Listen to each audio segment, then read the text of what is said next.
Gdy Amon Get pojawiał się na horyzoncie, więźniów ogarniał wielki strach. Jedni, jeśli tylko mogli, próbowali zniknąć z jego pola widzenia. Chowali się gdzie popadnie. Inni przyspieszali pracę. Pewna dziewczyna pchała taczkę pełną kamieni. Kiedy ujrzała komendanta, próbowała pchać szybciej. Kamienie zaczęły spadać na boki.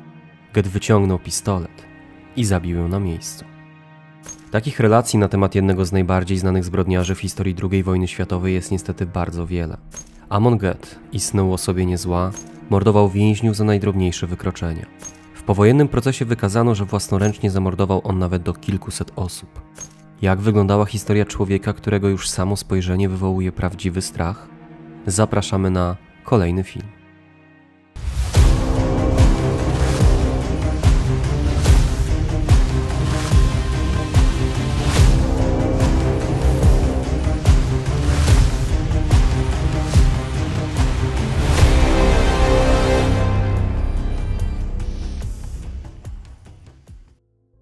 Patronem dzisiejszego odcinka jest pan Piotr Borkiewicz. Amon Get urodził się 11 grudnia 1908 roku w Wiedniu jako syn Franza i Berty Schwendt. Ojciec przyszłego komendanta był właścicielem domu wydawniczego, co przynosiło mu całkiem wysokie dochody, za sprawą których rodzinę Getów możemy śmiało określić mianem zamożnej. Mimo dogodnych ku temu warunków, młody Amon nie rozpoczął kariery ani w wydawnictwie ojca, ani w żadnym innym z prestiżowych zawodów. W szkole radził sobie przeciętnie, tym niemniej zdał ją bez większych problemów, a następnie rozpoczął studia rolnicze, które przerwał jednak po kilku miesiącach. Ostatecznie wrócił do Wiednia i z braku innych możliwości rozpoczął pracę w wydawnictwie ojca. Nie poświęcał jednak temu zajęciu zbyt dużej uwagi. Dużo bardziej atrakcyjna była dla niego polityka, a mówiąc precyzyjnie, aktywność w dynamicznie rozwijającym się ruchu narodowo-socjalistycznym. Sympatie Amona spowodowały, że już w 1925 roku wstąpił on w szeregi nazistowskiej młodzieżówki austriackiej, a 2 lata później zasilił szeregi wyjątkowo antysemickiej organizacji o nazwie Steirische Heimatschutzverband. Formację opuścił jednak już w 1930 roku na rzecz aktywności w austriackiej partii nazistowskiej, której pełne członkostwo uzyskał 31 maja 1931 roku, zdobywając legitymację o numerze 510 764. Równolegle Get zainteresował się działalnością Schutzstaffel Heinricha Himmlera, czyli słynnego później SS, do którego kandydaturę zgłosił w 1930 roku, jednakże pełnoprawnym SS-manem został dopiero 2 lata później. Jego postawa i zaangażowanie dość szybko zostały dostrzeżone przez przełożonych, którzy w 1933 roku, czyli dokładnie wtedy, gdy Hitler został mianowany kanclerzem Rzeszy Niemieckiej, nadali Getowi stopień SS-Scharführera. 19 czerwca 1934 roku nazistowska partia austriacka została zdelegalizowana, a poplecznicy Hitlera, w tym Amon Get, musieli zejść do podziemia. W tym czasie przyszły komendant zajmował się m.in. przemytem sprzętu łączności do Austrii. Zdaniem jego kochanki, Ruth Irene Calder, wziął również udział w zamordowaniu kanclerza Austrii Engelberta Dollfussa, co rozpoczęło zresztą zaciekłą walkę z niemieckimi nazistami, która zakończyła się ostatecznie ich triumfem w 1938 roku, kiedy to Hitler przeprowadził Anschluss Austrii. Do tego czasu Amon Get, ścigany przez austriackie władze, ukrywał się w Monachium, a jego aktywność polityczna uległa zahamowaniu. To wszystko zmieniło się w 1938 roku, kiedy to na mocy Anschlussu Austrii Austria stała się częścią III Rzeszy Niemieckiej, a Amon Get ponownie zaangażował się w działalność SS, które wymogło na swoim członku ożenek z odpowiednią aryjką. Tym samym 23 października 1938 roku Amon Get poślubił Annę Geiger, która pozostała jego żoną do końca wojny. Para doczekała się potomstwa, 2 synów i 1 córkę. Pod koniec lat 30. kariera Amona Geta nabrała rozpędu. W 1939 roku przydzielono go do 89. SS-Standarte w Wiedniu, a wraz z wybuchem II wojny światowej zasilił on formację SS Sturmbahn. 9 marca 1940 roku mianowano go członkiem jednostki Sonderkommando, gdzie kierował administracją w zespole operacyjnym SS na Górnym Śląsku, za co spotkał go kolejny awans, tym razem na SS Oberscharführera. Na Śląsku get pozostawał do maja 1942 roku, kiedy to został przeniesiony na Lubelszczyznę, gdzie trafił pod skrzydła wyższego dowódcy SS i policji na cały dystrykt lubelski Odilo Globocznika. Przenosiny były nieprzypadkowe. Już na Śląsku get dał się poznać jako skuteczny administrator, a przy okazji zadeklarowany antysemita, co było bardzo ważne w kontekście nowych zadań, które mu powierzono. Globocznik został wyznaczony na głównego koordynatora zagłady Żydów na Lubelszczyźnie. Żeby skutecznie zrealizować powierzone mu obowiązki, potrzebował jednak ideowych pracowników, takich jak Amon Get, którego przydzielono do oddziału Sonderdienst Reinhardt i oddelegowano do przesiedlania Żydów. W ten bowiem eufemistyczny sposób określano wywożenie Żydów do nowo powstałych obozów zagłady w Bełżcu, Sobiborze i Treblince. Możemy zaryzykować stwierdzenie, że Amon Get znajdował się w samym centrum ostatecznego rozwiązania kwestii żydowskiej. W zespole Globocznika Amon pracował pół roku. Był to jednak okres bardzo dla niego ważny, podczas którego nie tylko wykazał się zaangażowaniem i lojalnością, ale również dowiedział się, jak skutecznie mordować Żydów. Nic zatem dziwnego, że 11 lutego 1943 roku postanowiono powierzyć mu zadanie, które dało mu swobodę działania i możliwość rozwinięcia kariery. Tego bowiem dnia Amon Get został mianowany komendantem obozu pracy przymusowej zlokalizowanego w Krakowie. Wraz z przybyciem do Krakowa Amon Get otrzymał dwa konkretne zadania. Pierwszym z nich była likwidacja krakowskiego getta, a drugim rozbudowa pobliskiego obozu Plaszow. Do realizacji tego pierwszego zadania komendant przystąpił w zasadzie od razu. Nowy komendant spotkał się bowiem z Żydami i zasugerował im, aby sami przenieśli się do obozu. Było to jednak niemożliwe do zrealizowania i stanowiło czyste wyrachowanie ze strony Amona, który 10 marca poinformował przedstawicieli Judenratu, że w obliczu bierności Żydów przesiedlenie przeprowadzą niemieckie formacje policyjne. Nad ranem 13 marca 1943 roku do krakowskiego getta wkroczyły oddziały niemieckie, którym towarzyszyli oficerowie, referenci do spraw żydowskich oraz oczywiście Amon Get, którego upiorną obecność w następujący sposób scharakteryzował polski farmaceuta Tadeusz Pankiewicz. Patrząc przez okno apteki widzę, jak nagle ruch ustaje, nikt nie krzyczy, nikt nie woła. Zapanowała grobowa cisza. Oczy wszystkich wpatrzone są w kierunku ulicy Targowej. Ktoś musi iść ulicą, ktoś straszny, pomyślałem. I rzeczywiście zjawia się Amon Get, przystojny mężczyzna o dużym tułowiu na cienkich nogach, proporcjonalnej głowie i niebieskich oczach, lat około 40. Ubrany jest w czarny skórzany płaszcz, w jednej ręce ma szpicrutę, w drugiej krótki automatyczny karabin, obok niego dwa olbrzymie psy. Odmani prężą się przed nim na baczność. Idzie, pozornie nikogo nie widząc. Przechodzi przez plac Zgody, skręca w ulicę Solną i znika. W trakcie akcji likwidacyjnej Get osobiście mordował Żydów. Doszło nawet do sytuacji, w której wyciągnął on z kolumny młodego chłopca, a następnie na oczach jego rodziców rozbił jego głowę o chodnik. Likwidacja dzielnicy trwała 2 dni, a 14 marca przystąpiono do wymordowania mieszkańców tzw. getta B, z których część zabito na miejscu, a blisko 3000 innych wysłano do KL Auschwitz, gdzie przeważającą większość zamordowano w komorach gazowych. Pozostałych przy życiu i zdolnych do pracy Żydów przetransportowano do pobliskiego obozu. Za skuteczną likwidację krakowskiego getta i rozbudowę obozowego kompleksu Amon Get został awansowany aż o 2 stopnie na SS Hauptsturmführera. Funkcję komendanta obozu Plaszow Amon Get pełnił do 13 września 1944 roku. W trakcie 19 miesięcy swojej służby nie tylko rozbudował obóz do rozmiarów 80-hektarowego kompleksu, będącego w stanie pomieścić blisko 30 000 więźniów, ale również, czy może przede wszystkim, dopuścił się na jego terenie okrutnych zbrodni.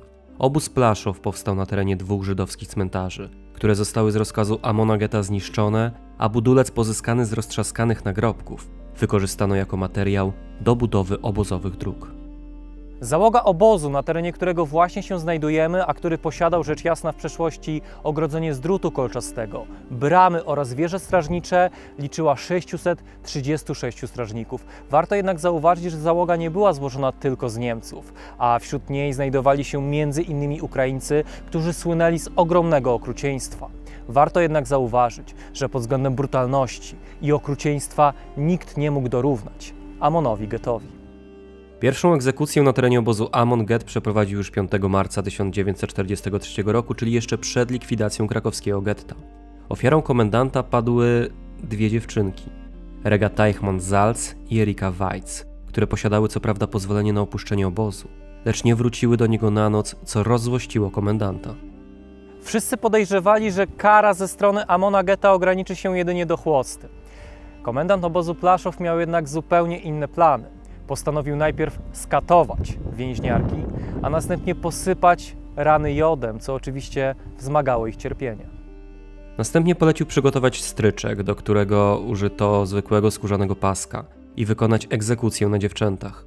Podczas jednej z nich prowizoryczny pasek zerwał się, lecz Gett pozostawał nieugięty. Po ponownym wykonaniu wyroku oddał jeszcze dla pewności strzał w kierunku wiszących ciał.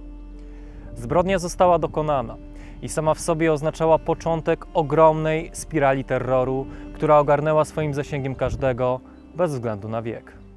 Pewnego dnia komendant usłyszał, jak 14-letni Janek Heubenstock pogwizdywał pod nosem melodię przypominającą swoimi dźwiękami sowiecką pieśń pod tytułem Katiusza.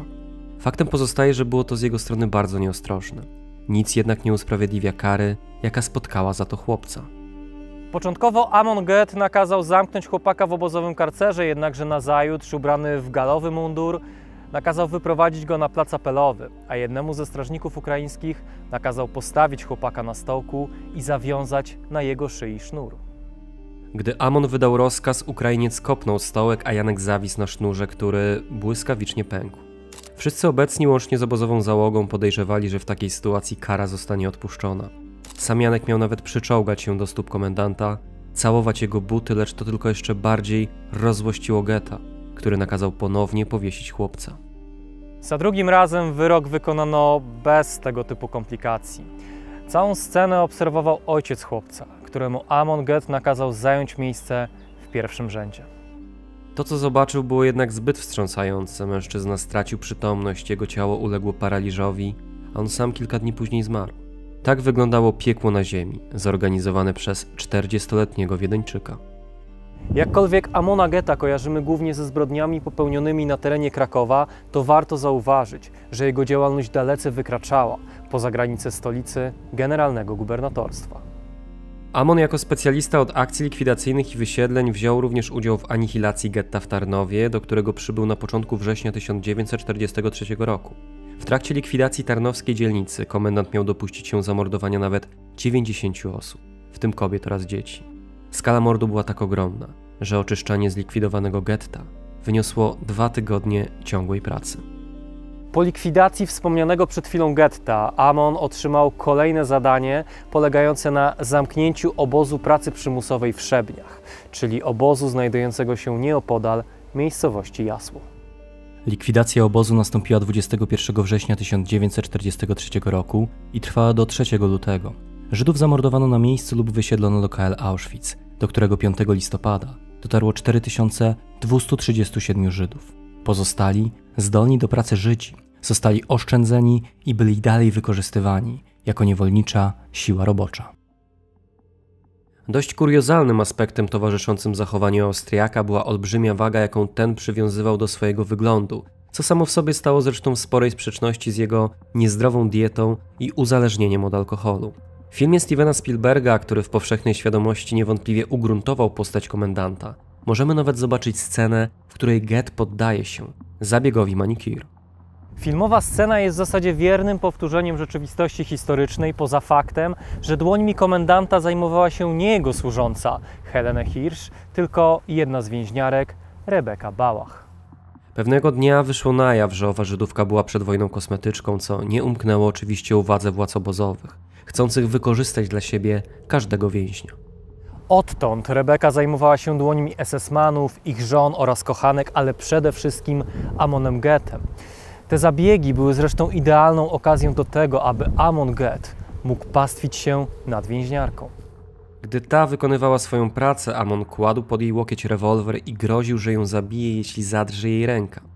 Najczęściej jednak komendant milczał lub wołał do siebie jednego ze swoich psów, którego głaskał wolną ręką. Zwierzęta należące do getta służyły mu nie tylko w celach hodowlanych, ale również zbrodniczych. Otóż komendant miał w zwyczaju szczuć swoimi olbrzymimi dogami więźniów, nierzadko doprowadzając do ich śmierci. Te najbardziej agresywne nosiły imiona Ralf i Rolf. Jak wspominał jeden z więźniów obozu, Shlomo Lezer, Specjalnymi względami i opieką cieszyły się psy komendanta getta, które były stale pod obserwacją weterynarza, Żyda węgierskiego. Przy każdej sposobności gett szczuł psy na obozowiczów, których psy rozszarpywały. Przy całym swoim okrucieństwie Amon Gett był człowiekiem niezwykle próżnym, który nie tylko pedantycznie dbał o swój wygląd, ale również pożądał coraz większej ilości bogactw. Okazji do ich zdobycia było całkiem sporo, począwszy od rabowania mienia więźniów, które teoretycznie należało do III Rzeszy Niemieckiej, a skończywszy na licznych upominkach i łapówkach, które otrzymywał od ludzi chcących zyskać sobie jego przychylność. Niejednokrotnie zdarzało się, że ta sowicie opłacana przyjaźń pozwalała na prowadzenie czynności niekoniecznie zgodnych z wolą komendanta, spośród których najbardziej wyróżniała się pomoc dla prześladowanych Żydów. Idealnym przykładem takiej sytuacji są znajomości Amona Getta z Oskarem Schindlerem i Juliuszem Madriczem, którzy poprzez obsypywanie komendanta rozmaitymi prezentami byli w stanie wynegocjować korzystne dla siebie i swoich pracowników warunki, nierzadko pozwalające na uratowanie ich od niechybnej śmierci. A skoro już jesteśmy przy postaci Oskara Schindlera, to niewątpliwie warto pochylić się nad dość specyficzną relacją, jaka połączyła komendanta z niemieckim przedsiębiorcą i sama w sobie pokazuje, że historia nigdy nie jest czarno-biała. Z pozoru mogłoby się wydawać, a przekonanie to bardzo skutecznie ugruntowała literatura i kinematografia, że Oskar Schindler sprytnie wykorzystywał Amona do własnych, wzniosłych celów. Sami Państwo przyznacie, że wizja ta idealnie komponuje się z mitem Oskara Schindlera, człowieka, który wystąpił przeciwko systemowi własnego państwa, aby uratować ponad 1000 Żydów. Z tym akurat nie mam zamiaru polemizować, aczkolwiek warto podkreślić, że obaj mężczyźni po prostu się lubili. Można nawet zaryzykować stwierdzenie, że połączyła ich prawdziwa, choć bardzo specyficzna przyjaźń. Warto bowiem zauważyć, że obaj byli ulepieni z tej samej gliny i łączyła ich bardzo podobna filozofia życia. Obaj mężczyźni uwielbiali pieniądze, kobiety i wystawne życie. Swoich pragnień nie zamykali jedynie w teorii, ale chętnie i nierzadko wspólnie przekuwali je w rzeczywistość. Nie brakuje relacji informujących o imprezach, a nawet orgiach w willi zajętej przez Getta, w których uczestniczył Schindler, przywożąc ze sobą nie tylko alkohol, ale również kobiety, co zresztą potwierdzał w powojennych rozmowach. Oczywiście ktoś może podkreślić, że gdyby nie tego typu zachowania, Schindlerowi nie udałoby się dokonać tego, czego ostatecznie dokonał. Warto jednak zauważyć, że nie każdy, kto pomagał krakowskim Żydom, zniżał się do poziomu komendanta i uczestniczył we wszystkich organizowanych przez niego ucztach. Dobrym tego przykładem jest chociażby Juliusz Madricz, który choć pomagał swoim pracownikom i starał się zjednać sobie Amona, nie nawiązał z nim nigdy tak poufałych kontaktów, jak Oskar Schindler. Kolejnym dowodem przemawiającym za zażyłą relacją, która połączyła tych dwóch mężczyzn, jest sytuacja, która wydarzyła się już po przeniesieniu fabryki przez Oskara Schindlera do morawskiego Brünnlitz. Wiedząc, że zbierają się nad nim czarne chmury, Amon postanowił skorzystać z pomocy swojego przyjaciela i zostawił u Oskara kilka walizek, w których znajdował się zrabowany przez Getta majątek. Pazerność Amona stała się zresztą początkiem jego końca. We wrześniu 1944 roku Amon Gett został aresztowany przez SS pod zarzutem defraudacji. Przesłuchiwano nie tylko jego, ale również Oskara Schindlera, który pozostał wierny swojemu kompanowi i nie wyjawił żadnych kompromitujących go informacji. Ostatnie spotkanie między Oskarem a Amonem miało miejsce wiosną 1945 roku.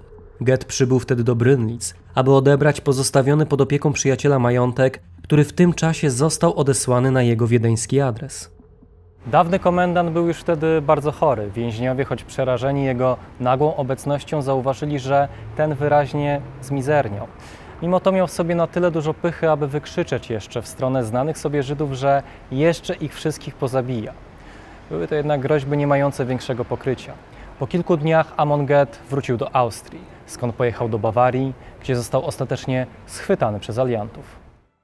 Amon Gett został aresztowany 4 maja 1945 roku w bawarskim uzdrowisku Bad Tölz. Po upływie kilku miesięcy przyznał się, że był komendantem obozu koncentracyjnego, licząc zapewne na to, że uda mu się ograć Amerykanów i przedstawić swoją służbę w jak najlepszym dla niego świetle. Amerykanie nie dali się jednak wciągnąć w tę grę i postanowili umieścić nazwisko Amona w niemieckiej prasie, co wywołało natychmiastowy oddźwięk ze strony świadków popełnionych przez niego zbrodni. Złożone świadectwa uzmysłowiły Amerykanom, że w ich ręce wpadł prawdziwy zbrodniarz, który ma na swoim sumieniu życie tysięcy osób. Po staraniach ze strony polskiego wymiaru sprawiedliwości 29 kwietnia 1946 roku Amerykanie wydali zgodę na ekstradycję zbrodniarza. Miesiąc później Amon Get wylądował na lotnisku w Warszawie. Wraz z Getem polski wymiar sprawiedliwości otrzymał zgromadzone przez Amerykanów materiały, które okazały się nieocenione w przygotowaniu aktu oskarżenia do jednego z najgłośniejszych procesów w powojennej Polsce.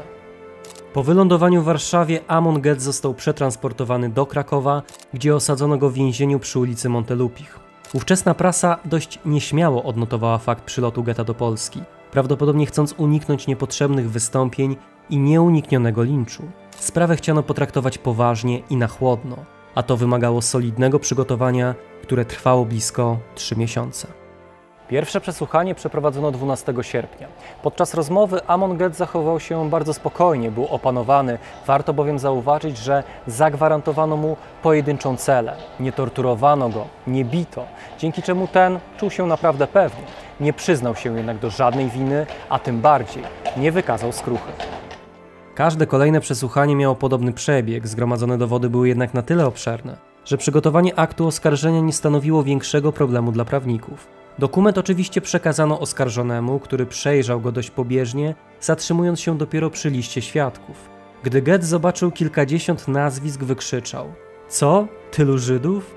A nam ciągle wmawiano, że żaden z tych sukinsynów nie przeżyje wojny”. Emocje wzięły górę.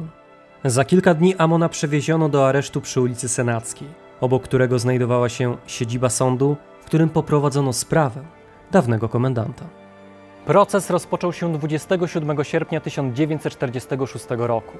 Jego przebieg relacjonowała ówczesna prasa, a wszyscy ci, którzy chcieli dostać się do wnętrza sądu, musieli uzyskać specjalne przepustki. Dla tych, którym nie udało się jej uzyskać, przygotowano specjalne nagłośnienie, dzięki któremu można było dokładnie śledzić przebieg wydarzenia. Sam proces przebiegał bardzo profesjonalnie. Oskarżony otrzymał przetłumaczone dokumenty oraz 2 tłumaczy języka niemieckiego. Get wykorzystał te fakty najlepiej jak mógł. Dokładnie analizował wszystkie wypowiedzi, czasami skutecznie odpierał oskarżenia oraz zadawał bardzo celne pytania. Niewiele mu to jednak pomogło. Ilość i jakość zgromadzonych dowodów była wprost olbrzymia. Bardzo ważnym źródłem okazały się oczywiście zeznania kilkudziesięciu świadków, którzy ze szczegółami opisywali sadyzm komendanta. Amon Get w mowie końcowej nie przyznał się jednak do żadnej z zarzucanych mu zbrodni. 5 września 1946 roku proces komendanta dobiegł końca, a sędziowie ogłosili wyrok. Amona Geta uznano za winnego zarzucanych mu czynów. Skazano go na karę śmierci i utratę praw publicznych, obywatelskich oraz konfiskatę całego mienia. Ułaskawienie zostało oczywiście odrzucone, a 13 września 1946 roku przeprowadzono egzekucję zbrodniarza. Punktualnie o godzinie 18 doprowadzono go pod szubienicę ustawioną na terenie więzienia Montelupich i przystąpiono do wykonania wyroku. Niektóre przekazy donoszą, że podczas wykonywania egzekucji miało dojść do różnych ekscesów. Jeden z przekazów głosi, że gdy zawiązywano sznur na szyi Amona Geta, ten miał instruować kata, jak to poprawnie zrobić. Inny przekaz informuje o tym, że Amon Get miał wykrzyczeć 2 ostatnie słowa w swoim życiu, które brzmiały Heil Hitler, a wcześniej zapalić papierosa. Niezależnie od tych przekazów, wyrok został wykonany, a historia Amona Geta, zbrodniarza odpowiedzialnego za śmierć tysięcy osób, dobiegła końca. Sprawiedliwości, przynajmniej w tym konkretnym przypadku, stała się zadość. Dziękuję Państwu za uwagę i do zobaczenia w kolejnym odcinku.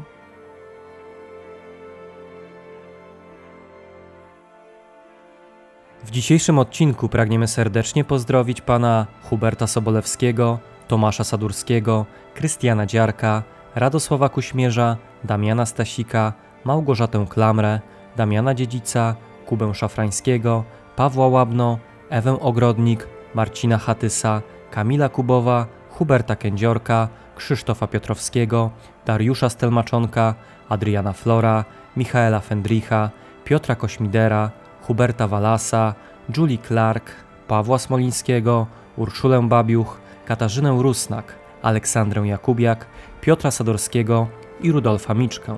Ty również możesz mieć wpływ na tworzone przez nas materiały. Dołącz do nas już dziś na platformie Patronite. Zachęcamy do obserwowania naszych pozostałych mediów społecznościowych, na których znajdziecie wiele dodatkowych treści, ciekawostek, zapowiedzi odcinków i materiałów z zakulis.